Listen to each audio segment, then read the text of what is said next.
This newscast is presented by Panera BREAD. Good as it should be. Live from Lewis Center on the campus of Olentangy Orange,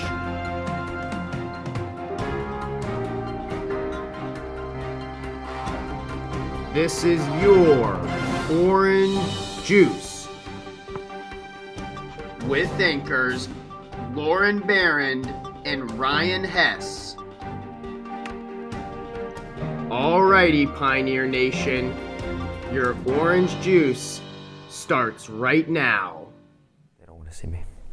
Good morning, Pioneers. Today is Friday, November 13th. I'm Ellen Isles. And I'm Jake Reagan, and this is your Orange Juice. Teachers and advisors, fill out the Juice Google form to key us in on news happening in your area. We'll schedule coverage and bring it to our morning broadcast. Now through December 18th, students can donate new pairs of socks to Student Services, and they will be donated to the Family Promise of Delaware County. This is an easy way to help out your community. Kylie Hansen and Ethan Hunter got the update on our national news. Let's check it out.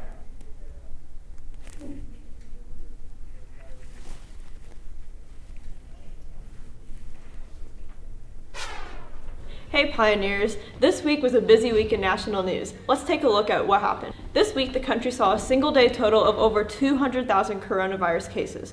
The first time there have been this many cases since the coronavirus pandemic began, according to Johns Hopkins data. More than 50,000 people across the U.S. are currently hospitalized with COVID-19, according to the COVID Tracking Project. Up to date, there have been more than 48 million cases globally and 9.48 million cases in the U.S. Ohio has seen an increase in coronavirus cases as well. On Wednesday, Governor DeWine announced potential new restrictions on bars, restaurants, and gyms in Ohio if cases continue to rise next week. Governor DeWine also announced that he is putting into place new mask compliance orders for local businesses. Senate Majority Leader Mitch McConnell said this week at a press conference that an economic stimulus bill will be first priority when the Senate reconvenes. In the bill, we may see additional fiscal support for state and local governments, as well as more state and local aid. Last week, Democratic ticket candidates Kamala Harris and Joe Biden were projected to win the presidency and vice presidency by multiple media sources. The Associated Press projects 290 electoral votes for Joe Biden and 217 electoral votes for President Trump. The Trump campaign has filed about a dozen lawsuits in several states over the counting of the ballots. Judges have already ruled or rejected some of these cases in these states, and officials are still counting ballots there. The Trump campaign has also called for recounts in most of these states. While the Trump team stays focused on the election, the Biden team has started making transition plans for when they take office. We'll see these stories continue to develop this week, but for now, back to the news desk.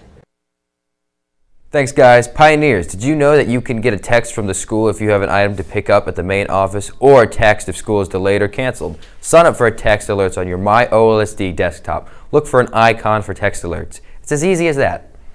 There's still time to sign up for the art club. All students in track A, B, as well as CDL students are welcome to join. We meet once or twice a month after school to create art and build community. Join Schoology using the code on the screen. Senior Thanksgiving is December 3rd. Seniors must reserve a time and pay online by this Friday at midnight. Don't miss out on this fun senior tradition. The Interact Club will be hosting a food drive for the people in need of Delaware County, starting Monday, November 16th through Friday, November 20th. Please bring in non-perishable canned food and boxed goods to room 1209 in the math wing. Please bring in a paper or a plastic bag. Thank you so much for helping out the community. Now, here's Lauren Barrand with some COVID precautions that you should take this Thanksgiving. As COVID-19 cases are still on the rise, people are wondering how Thanksgiving gatherings are going about this year. Here are some precautions you can take to lower your chances of getting the coronavirus. The first precaution to take would be the intended location of gathering. Indoor gatherings pose more risk than outdoor gatherings, and indoor gatherings with poor ventilation, such as those without windows and doors, also pose a higher risk. If weather permits, try to move dinner outside. The World Health Organization says that to reduce viral spread, buildings should have ventilation that changes the total volume of air in the room at least 6 times an hour. Gatherings that last longer also pose more of a risk of spread than shorter gatherings. The size of a holiday gathering should be determined based on the ability to reduce or limit contact between attendees, the risk of spread between attendees, and state, local, territorial, or tribal health and safety laws, rules, and regulations. The location the attendees are traveling from also may increase the risk of exposure if they are coming from a community with a higher level of COVID-19 cases. The behavior of attendees prior to the gathering is also important. This includes not adhering social distancing, mask wearing, hand washing, and other prevention behaviors. The behaviors during the gathering is also very important to minimize the spread of the virus. You should not hold or attend any in-person activities if you or anyone in your household has been exposed to the virus, waiting for viral test results, or show symptoms. Well, that's all I have for you guys today, Pioneers. Back to the news desk. Thanks, Laura. The Olentangy Ski and Board Club is about to start up. This year, we will be traveling to snow trails near Mansfield on Sundays starting in January.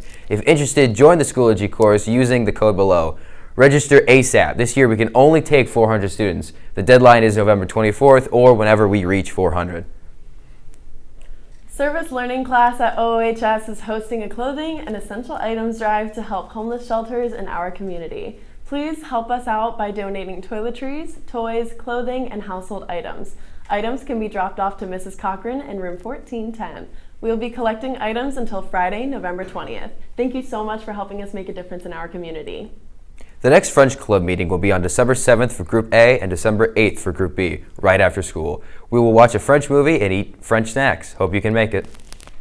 Well, that's all we have for you today, Pioneers. Remember to check out WPLP The Pulp on both Mixlr and Spotify. For The Juice, I'm Ella Niles. And I'm Jake Rankin. Remember to please stay juicy and stand for your pledge. I pledge allegiance to the flag of the United States of America and to the republic for which it stands, one nation, under God, indivisible, with liberty and justice for all.